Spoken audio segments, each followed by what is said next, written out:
నమస్తే సార్. నమస్కారం సార్. మా అహింస మెడిటేషన్ ఛానల్ ఏఎంసీ ఛానల్కి మీకు స్వాగతం సార్. అలాగే మా అహింస మెడిటేషన్ ఛానల్ యొక్క ప్రేక్షకులతో మీ యొక్క ధ్యాన అనుభవాలని పంచుకుంటారని ఆశిస్తూ మీ పేరు మీ ఊరితో ప్రారంభించండి సార్. సార్ నా పేరు మల్లేష్, మాది Jogulamba Gadwal district sir. Okay. అయితే నేను ధ్యానంలోకి రావడం గత 4 సంవత్సరాల నుండి ధ్యానంలోకి రావడం జరిగింది సార్. ఓకే. ఈ ధ్యానం ద్వారా ఏమవుతుందంటే నేను ఈ ధ్యానం ద్వారా ఎన్నో నేర్చుకున్నాను సార్. ఓకే. ముందుగా అందరికీ అంటే నా యొక్క నమస్కారాలు తెలుపుతున్నాను సార్.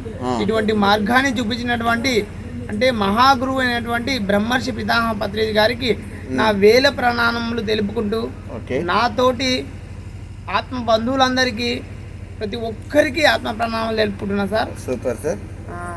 ధ్యానం అంటే ధ్యానం అన్నది మనిషికి ఎందుకు అవసరం అంటే చాలా చాలా అవసరం.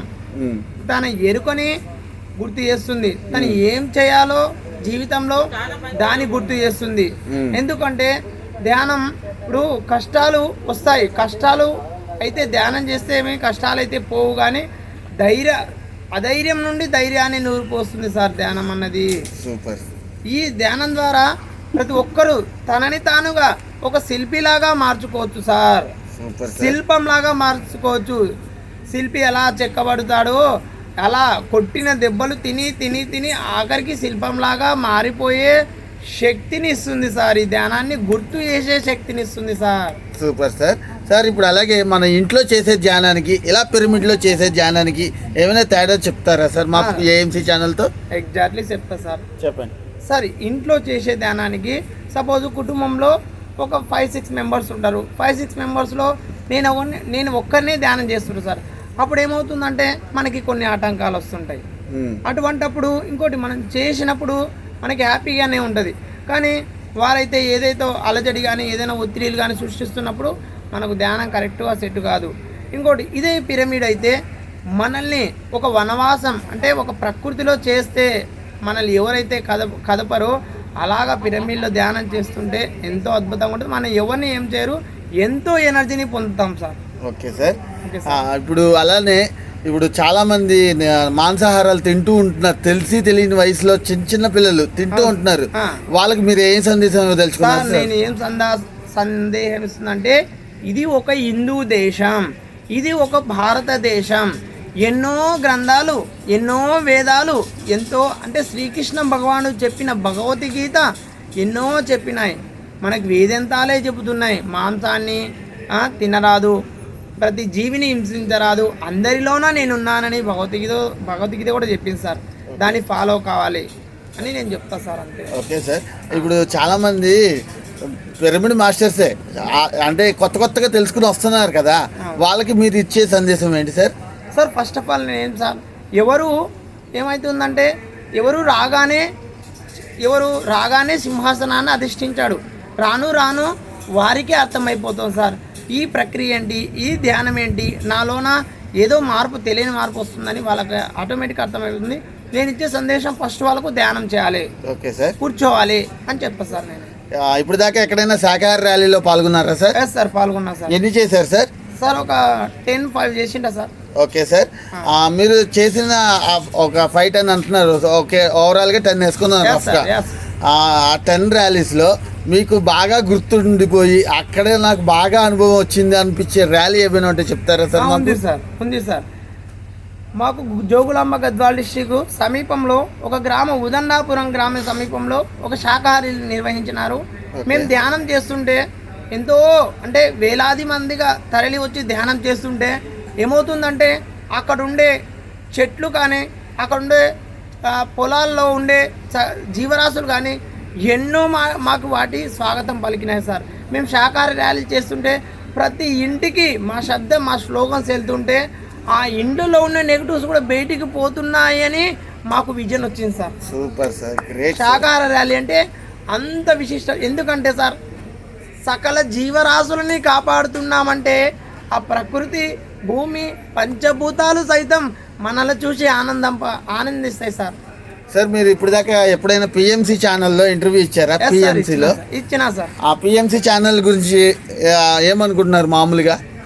సార్ పిఎంసి ఛానల్ ఏ విధంగా అంటే ఇప్పుడు సనాతన ధర్మం శ్రీకృష్ణ యుగంలో, ఎందుకంటే ఆ యుగంలో మనం అందరం జన్మించున్నాం.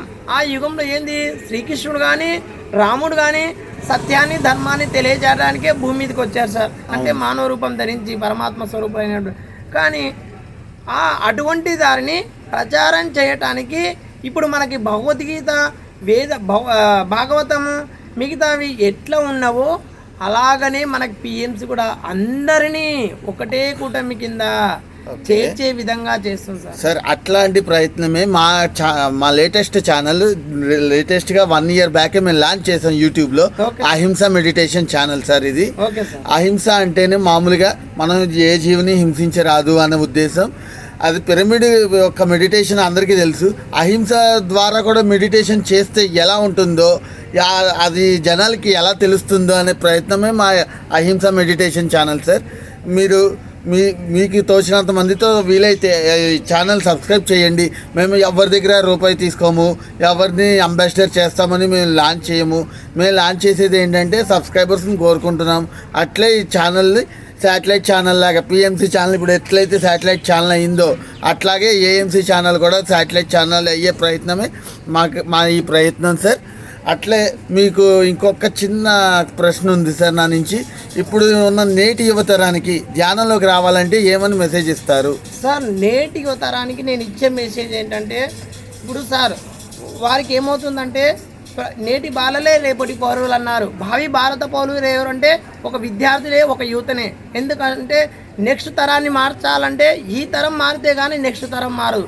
చూడండి విద్యార్థులారా, ఫ్రెండ్స్, మై డియర్ ఫ్రెండ్స్, నేనేం చెప్పేదంటే విద్యార్థులకు ఒక సజెషన్ చెప్తున్నా, యువతకు కానీ విద్యార్థులకు కానీ, ఎన్నైనా కష్టాలు రాని ఎవరన్నా మనల్ని చీదరించుకొని ఒక్కసారి మనం విజయశిఖరాన్ని చేరుకున్న తర్వాత మనల్ని తిట్టిన వాళ్ళనే మనకు జయజయలు పలికి స్వాగతాలు పలుకుతారు అని నేను చెప్తా సార్ వాళ్ళకి. చూడండి విద్యార్థులారా, చీకటి లేకుండా చుక్కరు మెలవలేవు, కష్టాలు లేకుండా మానవుడు గెలవలేరు. కష్టాలు వస్తే కన్నీళ్లు కాదు ఆలోచన రావాలి. My dear students, my dear friends, నేను యువతకి ఇచ్చేది మెసేజ్ ఇదే సార్. దేన్నైనా ఎదుర్కోవటానికి మన దగ్గరనే ఉంది. మన ఆలోచన మనని నడిపిస్తుంది. దారిలో ముళ్ళున్నామని దారి నడచడం మానేస్తామా? ముళ్ళు పక్కకు తీసి గమ్యాన్ని చేరుకోవాలి. జీవితంలో కష్టాలు ఉంటాయని జీవితమే కొట్టేస్తామా? అలాగనే మన జీవితం కూడా. చూడండి విద్యార్థులారా, మై డియర్ ఫ్రెండ్స్, మీరు ఏదైతే సాధించాలనుకున్నారో ఆ సంకల్పం ఖచ్చితంగా మీలోన మంచి విత్తనం నాటుకోవాలి.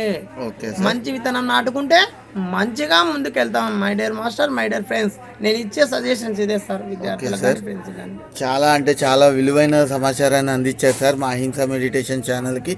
అట్లాగే మీకు ఇంత సమయాన్ని చేస్తున్నారు సార్ మీరు. మంచిగా తోడు కావాలి. ఓకే సార్, చాలా అంటే చాలా థ్యాంక్ యూ సార్. అట్లే మా అహింస మెడిటేషన్ ఛానల్ యొక్క స్టూడియోలో మీ ఇంత సమయాన్ని కేటాయించి ఇంత విలువైన సమాచారాన్ని అందించినందుకు మా అహింస మెడిటేషన్ ఛానల్ మీకు వేల కృతజ్ఞతలు తెలుపుకుంటుంది సార్. అట్లే మీరు మీ కుటుంబ సభ్యులతో అలాగే మీ ఆత్మ బంధువులందరితో కూడా మా అహింస మెడిటేషన్ ఛానల్ని సబ్స్క్రైబ్ చేసుకోవాలని కోరుకుంటున్నాం sir. Thank you sir, thank you so much.